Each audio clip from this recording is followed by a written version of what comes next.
અમદાવાદ રિક્ષા ચાલક એકતા યુનિયન અને Ahmedabad taxi driver union તરફથી આજે આ ભારતભરમાં ડ્રાઈવરોના હિત માટેના એક કાર્યક્રમ છે અને જે અમારા હકો છે એ હક અમે સરકાર માટે માંગવા માટે આજે એકત્રિત થયા છે અને જે અમારા હક ડ્રાઈવરોને આપે છે એ આપણે આના માટે અમે આહવાન કરીએ છીએ અને આજે એક મુખ્યમંત્રીને આવેદનપત્ર પણ આપવાના છીએ કે જે અમારા હકો પડ્યા છે અમારા હકો ગુજરાતમાં ચાલુ કરે. બીજે અધર રાજસ્થાન છે, કલકત્તા છે, કર્ણાટક છે, ઉત્તર પ્રદેશ છે, ઝારખંડ છે, ત્યાં જો અમારા હકો મળતા હોય તો અમારા ગુજરાતમાં પણ અમારા ડ્રાઈવરોને અમારા હક મળે એના માટેને એક આજે આખા ભારતમાં દિલ્હીમાં જંતર મંતર પર અમારા ડ્રાઈવરો કોમ્યુનિટી ત્યાં ઉપવાસ પર બેઠા છે અને અમે પણ ગુજરાતમાંથી અમને સપોર્ટ કરીએ છીએ.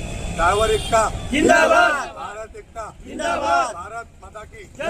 અમારા ટેક્સી ડ્રાઈવર વનરાજભાઈ આજરોજ આ મિટિંગની અંદર Ahmedabad taxi driver union president Vanraj Gadhvi વીક એન્ડ પ્લેટફોર્મ વર્કર્સના કાયદાઓ અને હક અને અધિકાર માટેની લડતમાં અમદાવાદ ટેક્સી ડ્રાઈવર યુનિયનનું પૂર્ણ સમર્થન રહેશે. એકતામાં શક્તિ. જય હિન્દ, જય ભારત. લાગે બાપુ.